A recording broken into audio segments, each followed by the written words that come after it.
जो पुलिस के स्तर से सहयोग है कि इसका जो हमारे लिए हम स्पेशल एक टीम बना देंगे, इसको जल्दी से जल्दी अरेस्ट करने का प्रयास करेंगे। जो पुलिस के स्तर पर जो सहयोग है वो हम पूरा देंगे।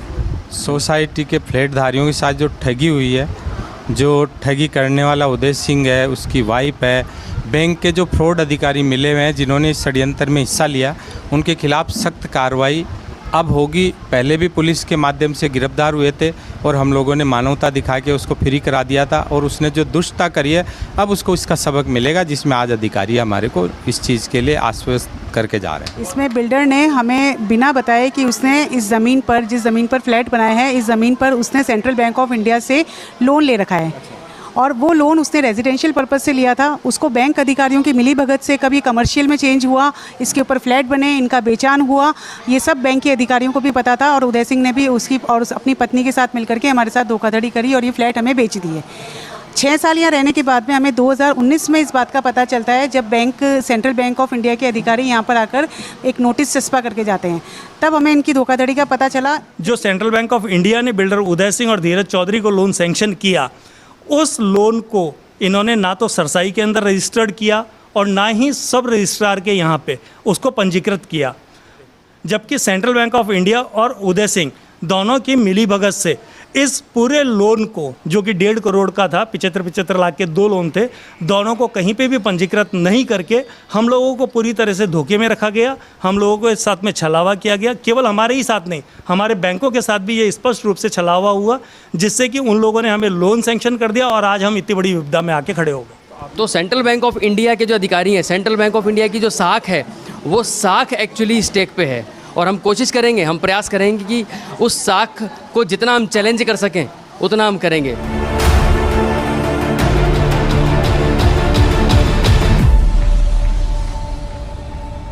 नमस्कार, मैं अमित कुमार, JDApproved.com में आपका स्वागत करता हूं। और आज हम हैं केशव रेजिडेंसी, जहां पर एक अनोखा मामला सामने आया है, जिसके अंदर बैंक के द्वारा और बिल्डर के द्वारा जो धोखाधड़ी का मामला है वो सामने आया है। इसमें बैंक ने बिल्डर को लोन दिया ज़मीन पे, बिल्डर ने कंस्ट्रक्शन कर दिया, बिल्डर ने कंस्ट्रक्शन करके फ्लैट बना दिए और फ्लैट बेच दिए लोगों को। टोटल 22 फ्लैट हैं, जिसके अंदर 7 फ्लैट की तो NOC मिल चुकी है, लेकिन बाकी के सारे फ्लैट्स के जो ओनर्स हैं वो सारे अधरजूल हैं। आइए देखते हैं, हम जानते हैं लोगों से, यहाँ के रहवासियों से, कि क्या है ये मामला और क्या इसके अंदर एक्शन लेगी पुलिस महकमा भी यहाँ आने वाला है, और यहाँ के जनसेवक पुष्पेंद्र भारद्वाज भी यहाँ आने वाले हैं। तो उनसे भी जानेंगे कि क्या इसमें कार्रवाई होगी और क्या ये मामला कितना बड़ा होगा, और यहाँ के जो 7 फ्लैट्स के अलावा जो बाकी के जो ओनर्स हैं, जो रहवासी हैं, उनके लिए उनका पैसा डूब गया या उनका फ्लैट वो रोड पे आ जाएंगे, वो देखेंगे, अभी जानेंगे इनसे, यहाँ के रहवासियों से। आइए मिलते हैं। हमारे साथ हैं पूजा अग्रवाल जी, जो इस बिल्डिंग G+3 केशव रेजिडेंसी के अंदर ये रहती हैं, और इनके ऊपर आँच आई हुई है, ये बेघर हो सकती हैं। इनसे जानेंगे कि क्या है पूरा मामला। सर, मामला हमारे साथ में बिल्डर द्वारा दी गई धोखाधड़ी का है। इसमें बिल्डर ने हमें बिना बताए कि उसने इस ज़मीन पर, जिस ज़मीन पर फ्लैट बनाया है, इस ज़मीन पर उसने सेंट्रल बैंक ऑफ इंडिया से लोन ले रखा है, और वो लोन उसने रेजिडेंशियल पर्पस से लिया था। उसको बैंक अधिकारियों की मिली भगत से कभी कमर्शियल में चेंज हुआ, इसके ऊपर फ्लैट बने, इनका बेचान हुआ, ये सब बैंक के अधिकारियों को भी पता था। और उदय सिंह ने भी उसकी और अपनी पत्नी के साथ मिलकर के हमारे साथ धोखाधड़ी करी और ये फ्लैट हमें बेच दिए। 6 साल यहाँ रहने के बाद में हमें 2019 में इस बात का पता चलता है, जब सेंट्रल बैंक ऑफ इंडिया के अधिकारी यहाँ पर आकर एक नोटिस चस्पा करके जाते हैं, तब हमें इनकी धोखाधड़ी का पता चला। फिर भी हमने इनसे बात करी, इन्होंने कहा ये बैंक का और मेरा मैटर है, मतलब उदय सिंह जी ने, कि बैंक का और मेरा मैटर है, आप लोगों को परेशान होने की कोई ज़रूरत नहीं है, हम संभाल लेंगे। हमने कहा ठीक है। 1-2 महीने हमने उनके आश्वासन पे निकाले। जब लगा कि ऐसा कुछ नहीं हो रहा है और बैंक के नोटिस पे नोटिस आने लगे, 13/2 के बाद 13/4 और भी, तब हमने जाकर के पुलिस में FIR दर्ज कराने की कोशिश की। पहले पुलिस ने भी हमारा सहयोग नहीं किया। काफ़ी मेहनत के बाद में जनवरी 2020 में हमारी FIR दर्ज हुई, जिसका परिवाद हमने दिसंबर 2019 में दिया था। FIR दर्ज होने के बाद में उदय सिंह जी किसी मामले में अरेस्ट हुए। अरेस्ट होने के बाद में उन्होंने, जैसे ही वो अरेस्ट हुए, तुरंत उनके पास में थोड़े बहुत पैसे की व्यवस्था हो गई और उन्होंने दोनों अकाउंट में कुछ पैसे जमा कराए। और उनके घर वालों ने हमसे रिक्वेस्ट करी कि हमारे घर में शादी है, और चूँकि उदय सिंह जी सरपंच चुनाव जीत गए हैं और इन्हें उसकी ओथ लेनी है, तो आप हमें सहयोग दीजिए और ये पूरा कोऑपरेट करेंगे। तो भी हमने जो जज के जो होते हैं ना कि एफिडेविट पे साइन करा के कि 60 से 90 दिन के अंदर ये पूरा पैसा चुका करके हमें एनओसी प्रोवाइड करवा देंगे। इस एफिडेविट के साथ साइन करने के बाद हमने इनको ज़मानत लेने की वो दी। तो जो मामला था जिसमें वो अरेस्ट हुए थे उदय सिंह जी, वो इसी बिल्डिंग का था? जी, वो मामला जो वहाँ पे उस समय अरेस्ट हुआ था सर, ये इन्होंने कई जगह धोखाधड़ी करी है। इन्होंने कई सारे प्रकरण इनके ऊपर चल रहे हैं, उनमें से एक था ये भी।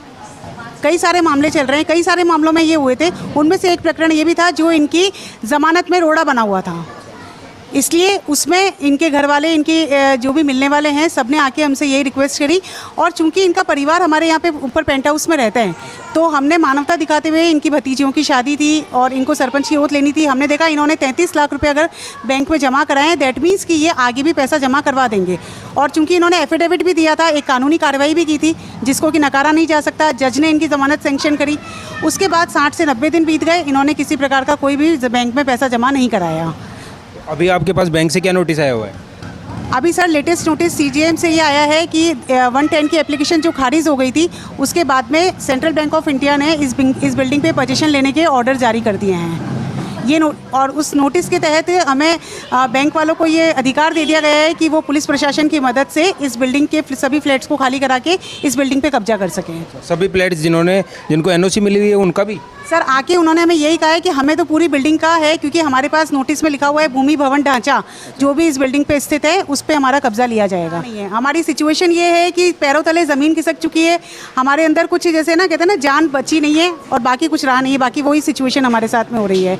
हमारी पूरी जमा पूंजी लग चुकी है, हमने जो जगह जगह से उधार लिया था हमारे परिवार वालों से, रिश्तेदारों से, वो पैसा हमें चुकाना है, प्लस हमने बैंक से लोन लिया है, बैंक का ऋण हमें चुकाना है। बैंक की जिम्मेदारी हमारे ऊपर वैसी की वैसी खड़ी रहेगी, तो इस वजह से हम लोग बहुत भयभीत महसूस कर रहे हैं। हमारे साथ हैं विजय गुप्ता जी, जो यहाँ इसी बिल्डिंग के अंदर रहते हैं और इन्होंने सारे फैक्ट्स तैयार किए हैं। हम जानेंगे कि इन्होंने कहाँ से ये किस लेवल से तैयार किए हैं, कौन कौन से फैक्ट्स ऐसे हैं जो आम जनता को जानने चाहिए कि बिल्डर कैसे बदमाशी करते हैं बैंकों के साथ मिलकर। तो हम जानेंगे विजय गुप्ता जी से। विजय गुप्ता जी बताइए सर। सर 2019 से मैं इस पूरे प्रकरण के अंदर इन्वॉल्व हूँ और इस पूरे प्रकरण में एक चीज़ बहुत अच्छे से समझ में आ गई कि फ्लैट ऑनर्स जब भी कोई फ्लैट परचेज़ करने जा रहे हैं तो सबसे पहले तो वो मूल दस्तावेज को देखें। अगर वो फ्लैट खरीद रहे हैं तो निश्चित रूप से मूल दस्तावेज के अंदर पट्टे की कॉपी कोई भी बिल्डर उनको नहीं दिखा सकता, क्योंकि एक सिंगल पट्टा होता है। अब वो 10 फ्लैट ऑनर्स को या 15 फ्लैट ऑनर्स को नहीं दिया जा सकता, सो वो उसकी कॉपी उनको कभी भी नहीं दिखा सकता। लेकिन जब वो अपने बैंक से लोन के लिए एप्लीकेशंस दे रहे हैं, सो जो लीगल रिपोर्ट होती है उसकी कॉपी ज़रूर डिमांड करे और उसके अंदर ये ज़रूर चेक करे कि कहीं किसी दूसरे बैंक का किसी तरह का कोई इन्वॉल्वमेंट तो नहीं है। इसके अलावा जब आपका लोन सैंक्शन हो जाता है, सो लोन सैंक्शन और रजिस्ट्री रखने से पहले बैंक से अपने फ्लैट की एनओसी ज़रूर डिमांड करे। एनओसी मतलब नो ऑब्जेक्शन सर्टिफिकेट, कि बैंक ने आपको जो लोन दिया है उसमें हर तरह से हर पेपर को जांच लिया है, जिसमें किसी तरह की कोई ऑब्स्टिकल्स नहीं है। अगर बैंक आपको एनओसी जारी कर देता है तो फिर अगर पहले से भी कोई लोन चल रहा है बिल्डिंग के ऊपर तो उनका अधिकार क्षेत्र ख़त्म हो जाता है। जो पुराना बैंक जिसने बिल्डर को लोन दिया है उसका अधिकार क्षेत्र खत्म हो जाता है। बैंक तभी एनओसी जारी कर पाएगा जब उसने पूरी तरह से ये जांच कर ली कि इस पे किसी तरह का कोई लोन नहीं है। अगर किसी तरह का कोई लोन है तो बैंक आपको कभी भी एनओसी नहीं जारी करेगा। आपकी बिल्डिंग में क्या क्या समस्याएं आई थी? हमारी बिल्डिंग के अंदर हम लोगों ने जब लोन लिया सो हम लोग इन सब चीज़ों से अवेयर नहीं थे, और सबसे बड़ी बात बिल्डर और सेंट्रल बैंक ऑफ इंडिया के जो पदाधिकारी थे, इन लोगों ने मिलीभगत करके सन 2013 में जो सेंट्रल बैंक ऑफ इंडिया ने बिल्डर उदय सिंह और धीरज चौधरी को लोन सैंक्शन किया, उस लोन को इन्होंने ना तो सरसाई के अंदर रजिस्टर्ड किया और ना ही सब रजिस्ट्रार के यहाँ पे उसको पंजीकृत किया। जब हमने अपने बैंक में लोन की एप्लीकेशन लगाई, सो हमारे बैंक की जो लीगल सर्च रिपोर्ट हुई उसके अंदर ना तो सरसाई के अंदर इस लोन के तथ्य सामने आए, ना सब रजिस्ट्रार के सामने ये तथ्य सामने आए। तो ये प्रॉपर्टी जो है एकदम टाइटल क्लियर मिली। केवल मेरे ही बैंक ने नहीं, LIC, Canfin, Andhra and State Bank of India, इन सभी अलग अलग बैंकों ने यही सारे तथ्य देखते हुए फ्लैट ऑनर्स को लोन सैंक्शन किया। मतलब ये भी हो सकता है कि आपके बैंक के पास उसके आप जहाँ से लोन ले रहे हैं वहाँ से लोन लेने से वो बैंक भी वेरीफाई नहीं कर पाएगा कि इस पे पहले लोन है आपकी बिल्डिंग पे। एग्जैक्टली यही हुआ है, क्योंकि बैंक वेरीफाई नहीं कर पाया कि इस पे पहले से कोई लोन चल रहा है। और आपको बता दें कि एक ही बैंक नहीं, इस सर ने 5-6 नाम बताए, 5-6 बैंक वेरीफाई नहीं कर पाए।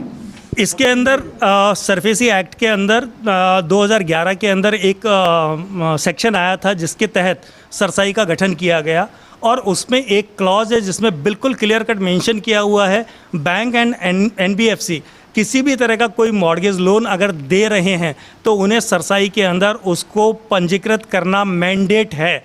मैंडेट, कंपलसरी नहीं, मैंडेट है। बिना मैंडेट किए वो आगे नहीं बढ़ सकते।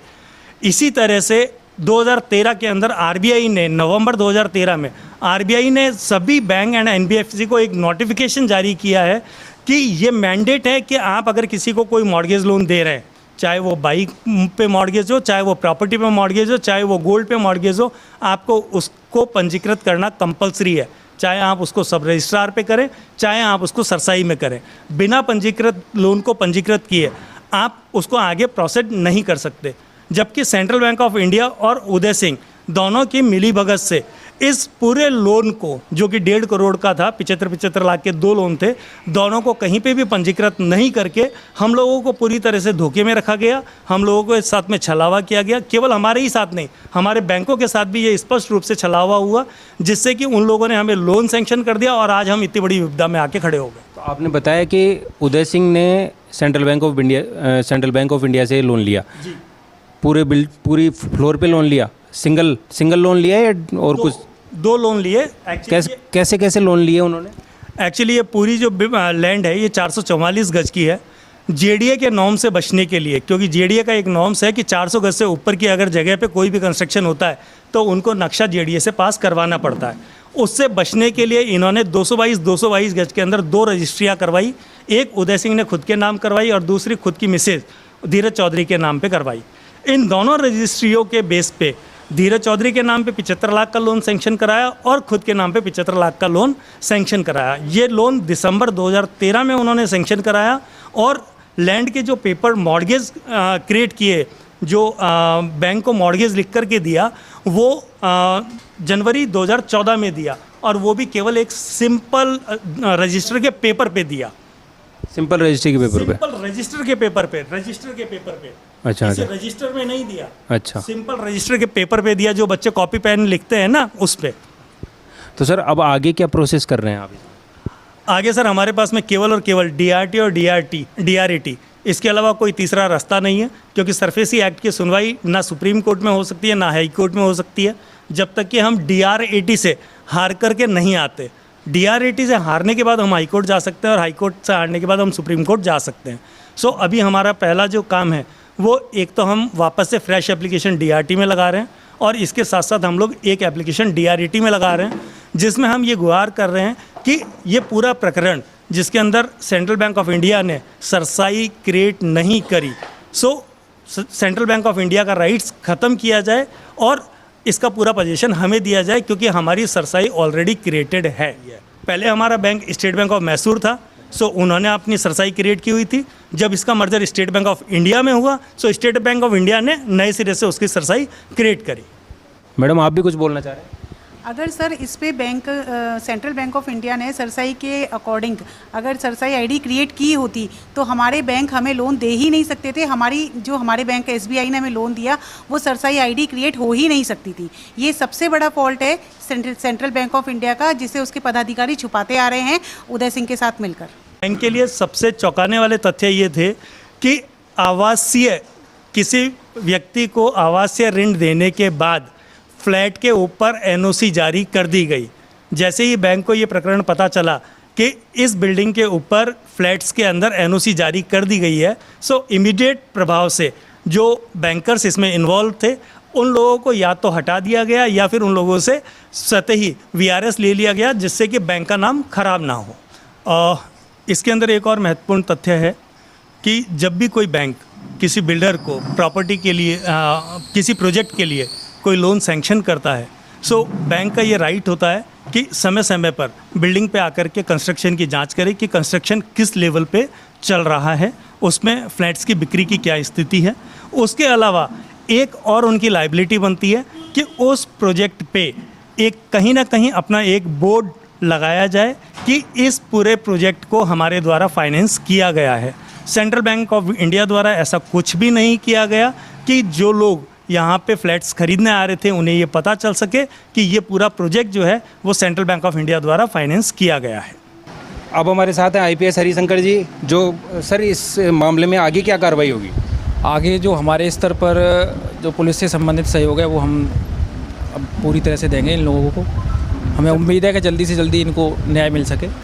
20 दिन बाद में इनके घर के खाली होने वाले हैं, इनके लिए क्या करेंगे आप? इनके लिए हम ये प्रयास करेंगे कि आगे जो पुलिस के स्तर से सहयोग है कि इसका जो हमारे लिए हम स्पेशल एक टीम बना देंगे, इसको जल्दी से जल्दी अरेस्ट करने का प्रयास करेंगे। जो पुलिस के स्तर पर जो सहयोग है वो हम पूरा देंगे। हमारे साथ सांगानेर के जनसेवक पुष्पेंद्र भारद्वाज जी। भाई साहब, आप इस मामले को किस तरीके से देखते हैं और किस तरीके की कार्रवाई आप इस मामले में चाहेंगे? जो सोसाइटी के फ्लैटधारियों के साथ जो ठगी हुई है, जो ठगी करने वाला उदय सिंह है, उसकी वाइफ है, बैंक के जो फ्रॉड अधिकारी मिले हुए हैं जिन्होंने इस षड्यंत्र में हिस्सा लिया, उनके खिलाफ सख्त कार्रवाई अब होगी। पहले भी पुलिस के माध्यम से गिरफ्तार हुए थे और हम लोगों ने मानवता दिखा के उसको फ्री करा दिया था, और उसने जो दुष्टता करी है अब उसको इसका सबक मिलेगा, जिसमें आज अधिकारी हमारे को इस चीज़ के लिए आश्वस्त करके जा रहे हैं। इस मामले में आपको बता दें कि पुलिस महकमा और जनसेवक दोनों साथ हैं, दोनों जनता के। हमारे साथ हैं मदन सिंह जी माकड़ी, जो इस पूरी सोसाइटी के इलेक्टेड अध्यक्ष हैं। सर, ये जो मामला हुआ है, बैंक ने और बिल्डर ने मिलकर के जो धोखाधड़ी की है यहाँ के रेजिडेंट्स के साथ, इस बारे में क्या कहना चाहेंगे? क्या है ये मामला? इसके बारे में मुझे तो यही कहना है, हमारे जितने भी ये रेजिडेंट हैं जो केशव रेजिडेंसी में रह रहे हैं, सब ने फ्लैट लिए हैं, उनका पैसा दिया है, तो इनका तो कोई दोष है ही नहीं। जेडीए अप्रूव्ड कॉलोनी है और जेडीए पे विश्वास किया जाता है कि भाई जेडीए अप्रूव्ड कॉलोनी में ले रहे हैं, हमारे साथ 420 हो ही नहीं सकती, और बैंक से लोन लिया है। ये बैंक का, इसमें जितने भी हायर अथॉरिटीज़ हैं जो लोन दिया है उनका बिल्कुल इसमें सरासर गलती है। साथ साथ बिल्डर ने भी 420 किया है, उसकी भी गलती है। मैं ये कहना चाहूँगा, हम प्रजातांत्रिक रूप से इनके फ्लैट्स को खाली नहीं होने देंगे जब तक हम लोगों में साहस है। हम यूनिटी के साथ में प्रजातांत्रिक रूप से इसके लिए लड़ेंगे। बैंक के खिलाफ जाएंगे, बिल्डर के खिलाफ जाएंगे, और पुलिस और प्रशासन की पूरी मदद लेंगे, जेडीए की पूरी मदद लेंगे। जिन भी विभागों की मदद लेनी होगी हम लेंगे, और सभी एकजुटता के साथ में इन लोगों के ये खाली नहीं होने देंगे। जैसा मेरे जानने में आया है कि केवल 20 दिन बचे हैं आदेश के अनुसार, कोर्ट के आदेश के अनुसार, कि 20 दिन बाद में मकान खाली होने, प्रशासन के साथ खाली होने चालू हो जाएंगे। तो अब इन 20 दिन में क्या कार्रवाई, त्वरित कार्रवाई करेंगे आप? बताया, हम पुलिस प्रशासन का मदद लेंगे, बैंक के खिलाफ जाएंगे। सबसे पहले जो कोर्ट से आदेश आया उसके खिलाफ स्टे लेंगे, जिससे ये कार्रवाई रुके। और इसके अलावा हम लोग यूनिटी रखकर बिल्कुल इसके लिए प्रयासरत करेंगे। कैसे भी जो डिफ़ॉल्टर है उनको सज़ा मिले, उन पे कानूनी कार्रवाई। डिफ़ॉल्टर मतलब बिल्डर है, बैंक वाले हैं,